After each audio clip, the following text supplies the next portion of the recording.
বহুদিন বাদে পোকোর নতুন ডিভাইস আসতে চলছে Poco F7 Pro F7 Ultra, যা অলরেডি লঞ্চ করে দিয়েছে এবং আশা করছি বাংলাদেশ মার্কেটে গ্রে মার্কেটে এই স্মার্টফোন পাওয়া যাবে। তবে বাংলাদেশ মার্কেটে যে নতুন ডিভাইস চলে আসতে যাচ্ছে সে খবর কি রাখেন? আর এটা হচ্ছে Infinix Note 50 Pro Plus। Hello everyone, ঈদের শুভেচ্ছা plus brand new tech news আপনাদেরকে অনেক অনেক ওয়েলকাম। আর আগামীকাল আপনাদের জন্য কিন্তু আস্ক 7 নতুন একটা পর্ব থাকবে, সুতরাং আপনাদের জানতে চাওয়ার প্রশ্নগুলো ঝটপট এই ভিডিওতে করে ফেলুন এখনই। বলছিলাম বাংলাদেশ মার্কেটে ইনফিনিক্স তাদের নোট সিরিজের নতুন ডিভাইস নিয়ে আসতে চলছে, আর এটা হলো ইনফিনিক্স নোট 50 প্রো প্লাস। এই সিরিজের আরও বেশ কিছু ডিভাইস অবশ্যই পাওয়া যাবে। নোট 50 প্রো প্লাস ভালো স্পেক দিচ্ছে, মানে অফিসিয়াল ডিভাইস হিসাবে আমরা এই ধরনের কনফিগারেশন যুক্ত স্মার্টফোন একটু কমেই দেখতে পাই। যেমন এই ফোনটাতে কিন্তু 100x পেরিস্কোপ ক্যামেরা রয়েছে, যেখানে লেন্স হিসেবে থাকছে সোনি IMX896 উইথ ওয়াইএস। এছাড়াও প্রসেসরটাও ভালো, মিডিয়াটেক ডাইমেনসিটি 8350 আলটিমেট। তাছাড়া 144Hz হাই রিফ্রেশের ডিসপ্লে রয়েছে, পাশাপাশি এটার ডিজাইনটা কিন্তু বেশ সুন্দর, ইউনিক। রিয়ার প্যানেলের ডিজাইনটা একটু টেকি টাইপের একটা ভাইব আছে। আবার 100 ওয়াটের চার্জিং সিস্টেম আপনি পেয়ে যাচ্ছেন এর বক্সে। বাই দ্য ওয়ে, এটার আবার সাথে আপনারা পাবেন, ওই যে একটা পাওয়ার ব্যাঙ্কও পেয়ে যাবেন আর কি, ওয়্যারলেস চার্জিং সিস্টেম। তো যারা কিনা অফিসিয়াল স্মার্টফোনের জন্য ওয়েট করছিলেন, আরেকটু ধৈর্য ধরুন, এই ফোনটা রিভিউ খুব শীঘ্রই আপনারা পেতে যাচ্ছেন।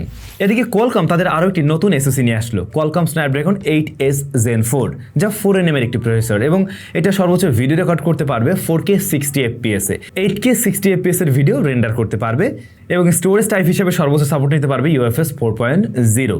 আশা করছি হাই মিড রেঞ্জ প্রাইস পয়েন্টে এই প্রসেসরটা আমরা বেশ কিছু ডিভাইসেই দেখব। নাথিংয়ের সাব ব্র্যান্ড থেকে গত বছরই আমরা পেয়েছিলাম তাদের প্রথম ডিভাইস CMF Phone 1। তো নাথিং এবার তাদের CMF Phone 2 নিয়ে আসতে চলছে এবং অফিসিয়ালি তারা একটা টিজার দিচ্ছে, যেখানে আমরা দেখতে পাই তাদের নতুন ফোনের ডিজাইন। হ্যাঁ, এরকম লুকসে আসবে, যেমনটা আমরা নাথিং ফোনের ক্ষেত্রেও দেখি, সেমি ট্রান্সপারেন্ট একটু অদ্ভুত টাইপের ডিজাইন থাকে, এখানেও তার ব্যতিক্রম নেই। আর এখানেও আমরা ক্যামেরাতে প্রায় সিমিলারিটিস খুঁজে পাবো, মানে 50 মেগাপিক্সেল মেইন শুটারের পাশাপাশি 8 মেগাপিক্সেলেরই আলট্রা ওয়াইড শুটার রয়েছে। ফ্রন্ট ফেসিং ক্যামেরা 16 মেগাপিক্সেল থাকতে যাচ্ছে, অ্যামোলেড প্যানেল থাকবে, ফুল এইচডি প্লাস রেজলিউশনের 120Hz হাই রিফ্রেশ রেটের, আর এটাতে 5000 mAh এর ব্যাটারি এবং 33 ওয়াটের চার্জিং সিস্টেম, মিডিয়াটেক ডাইমেনসিটি 7400। তো যদি কিনা প্রিভিয়াস জেনারেশনের সাথে কম্পেয়ার করেন বা নাথিং এর এই অন্যান্য ডিভাইসের সাথে কম্পেয়ার করেন, অনেক জায়গায় আপনি সিমিলারিটিস পাবেন। এখন দামের কেমন কি তফাৎ হয় সেটাই হলো দেখার বিষয়। হয়তো বা ওই যে একেবারে মিড রেঞ্জ প্রাইস পয়েন্টে এই ডিভাইসটা পাওয়া যাবে, যেমনটা আমরা CMF Phone 1 এখন অ্যারাউন্ড 20K বা 22K এর আশেপাশে বোধহয় পাওয়া যায় আর কি।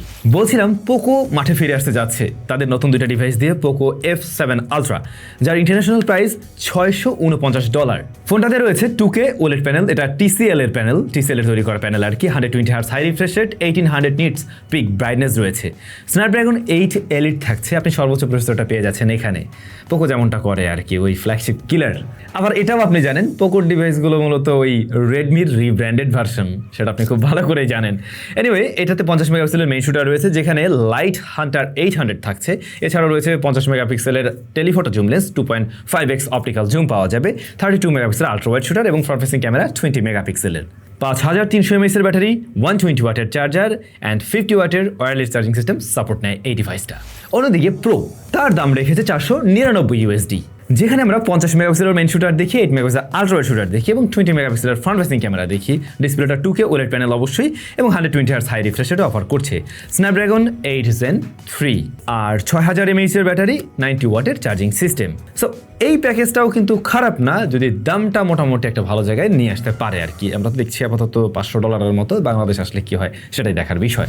iPhone 17 সিরিজ সেপ্টেম্বর মাসে লঞ্চ করবে এবং ওই সিরিজে অনেকগুলো ডিভাইস রয়েছে আমরা জানি, নন প্রো, প্রো ম্যাক্স এবং এই যে নতুন যে ফোনটা আসলো আর কি, এটাও থাকবে। তো এই টোটাল 17 সিরিজে যতগুলো ডিভাইস রয়েছে, প্রত্যেকটা ডিভাইসের জন্যই ডিসপ্লে প্রোভাইড করবে স্যামসাং, এবং স্যামসাংয়ের M14 টাইপ যে ডিসপ্লে সেটাই ব্যবহার হবে মূলত এবারের iPhone 17 সিরিজে। এদিকে WWDC 2025 অনুষ্ঠিত হতে যাচ্ছে জুন মাসের 9 তারিখে, 2025-এর জুনের 9 তারিখে। নতুন যে সমস্ত জিনিস নিয়ে আসছে Apple, first of all iOS 19 ওরা ওখানে লঞ্চ করবে এবং সেখানে মোটামুটি আমরা চেঞ্জেস দেখব। যতটুকু জানতে পারছি ক্যামেরা অ্যাপের ক্ষেত্রে আমরা সিগনিফিকেন্ট চেঞ্জ দেখব, এমনকি সিস্টেম ইন্টারফেসের ক্ষেত্রেও কিছুটা চেঞ্জেস আসবে। অন্যদিকে ইমপ্রুভ করা হবে সিরিকে, পাশাপাশি লাইভ ট্রান্সলেশন ফিচারটি পাওয়া যাবে অ্যাপলের এয়ারপডসে। সো বেশ কিছু নতুন নতুন, এর বাইরে আরও কিছু আছে যেগুলো আমরা অবশ্যই WWDC-তে দেখবো আর কি এবারে। এদিকে যারা ভিভোর সর্বোচ্চ ক্যামেরা ফোনটার জন্য ওয়েট করে আছেন, Vivo 200 ultra, Vivo X200 ultra ডিভাইসটা কিন্তু এপ্রিল মাসে চায়নাতে লঞ্চ হতে যাচ্ছে। হ্যাঁ, 6.82 ইঞ্চের প্যানেল থাকবে, যা BOE এর তৈরি করা প্যানেল এবং এটা 2K রেজলিউশনের এবং 120 হার্টজ হাই রিফ্রেশ রেট পাওয়া যাবে LTPO panel definitely. Snapdragon 8 elite দিয়ে আসতে যাচ্ছে উনি এবং UFS 4.0 হলো স্টোরেজ টাইপ। ক্যামেরাতে 50 মেগাপিক্সেলের মেইন শুটার LYT818, 50 মেগাপিক্সেলের আল্ট্রাওয়াইড শুটার, 200 মেগাপিক্সেলের টেলিফটো জুম লেন্স আর ফ্রন্ট ফেসিং ক্যামেরা 50 মেগাপিক্সেল।